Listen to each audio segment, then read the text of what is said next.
Halo guys, nama saya Febian Hasbi Firmansyah, biasa dipanggil Hasbi. Jadi di sini saya akan membuat tugas tentang opini ya di kasus Benua Baylen Reclamation Project. Nah, kasus Benua Baylen Reclamation Project adalah kontroversi besar di Indonesia terkait rencana reklamasi atau pembuatan benua B di Bali menjadi lahan baru untuk pembangunan komersial dan pariwisata. Proyek ini memicu protes sosial, politik, budaya, dan lingkungan yang luas.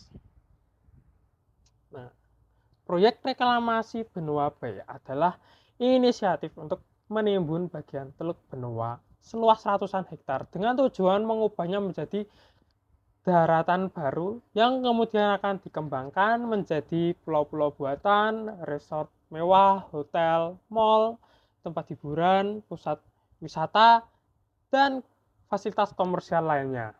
Proyek ini awalnya digagas sekitar tahun 2012 hingga 2013 oleh PT Tirta Wahana Bali Internasional atau TWBI dari konglomerat Arta Graha yaitu milik Tommy Winata dengan investasi yang diperkirakan mencapai puluhan triliun rupiah. Proyek ini menuai penolakan luas dari berbagai pihak, terutama aktivis lingkungan, komunitas adat Bali, kelompok nelayan lokal, tokoh budaya, serta organisasi masyarakat sipil seperti FOR Bali ya, Forum Bali Tolak Reklamasi. Karena berbagai alasan. Yang pertama itu adanya kerusakan lingkungan. Reklamasi bisa menghancurkan ekosistem mangrove yang kaya, memengaruhi habitat laut, mengancam sumber mata pencarian nelayan, dan memicu erosi atau banjir di wilayah sekitarnya. Budaya dan kearifan lokal. Teluk Benoa dianggap suci oleh masyarakat Hindu Bali dan memiliki nilai adat serta spiritual yang kuat. Pembangunan komersial dianggap merusak keseimbangan alam dan kultural atau budaya. Yang ketiga adalah legal dan pidana administratif. Ada pertentangan terkait perubahan status lahan. Semula zonasi konservasi menjadi zona yang bisa dikembangkan karena peraturan Presiden nomor 51 tahun 2014.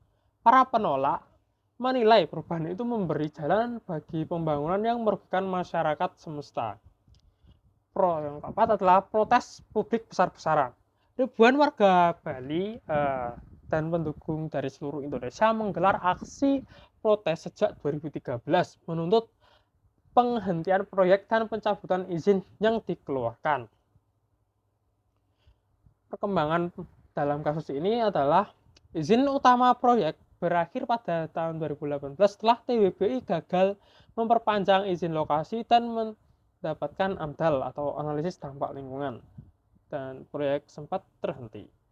Teluk Benoa ditetapkan sebagai zona konservasi maritim oleh Kementerian Kelautan dan Perikanan pada tahun 2019 secara efektif melarang reklamasi besar dan pengembangan komersial skala luas di wilayah tersebut.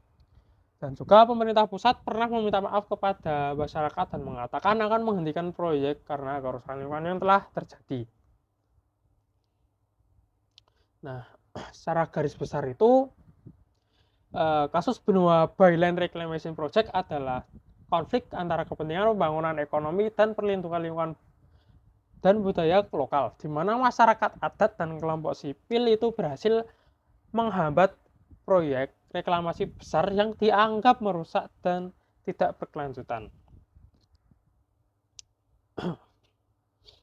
Nah, jadi pembangunan Benua Baylen Reclamation Project itu sangat tidak benar untuk dibangun karena dapat menimbulkan dampak lingkungan sosial dan budaya yang serius serta bersifat jangka panjang.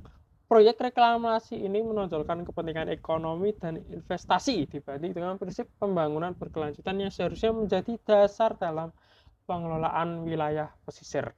Dari aspek lingkungan, Teluk Benoa merupakan kawasan ekosistem penting yang terdiri dari hutan mangrove, padang lamun, dan perairan laut yang berfungsi sebagai penyangga alami dari abrasi, banjir, dan perubahan iklim.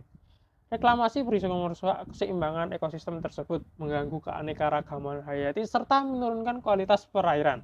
Kerusakan hewan ini tidak hanya berdampak pada alam, tapi juga mengancam mata pencarian masyarakat pesisir, khususnya nelayan tradisional yang bergantung pada sumber daya laut. Selain itu, Teluk Benoa ini memiliki nilai budaya dan spiritual yang tinggi bagi masyarakat adat Bali.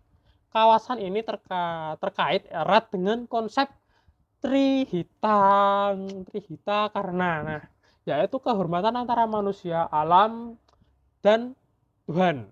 Pembangunan pulau buatan dan fasilitas komersial di wilayah yang dianggap suci berpotensi merusak tatanan nilai budaya dan kearifan lokal yang diwariskan secara turun-temurun. Oleh karena itu, proyek ini dapat dipandang sebagai bentuk pengabdian terhadap hak dan identitas budaya masyarakat setempat. Dari sisi sosial dan tata kelola, proyek reklamasi Benua Bay juga menimbulkan konflik antar pemerintah, investor, dan masyarakat. Proses perizinan yang menuai kontroversi menunjukkan lemahnya partisipasi publik dan transparansi dalam pengambilan keputusan. Pembangunan yang memicu penolakan luas justru berisiko menciptakan ketimpangan sosial dan memperburuk kepercayaan masyarakat terhadap kebijakan pembangunan.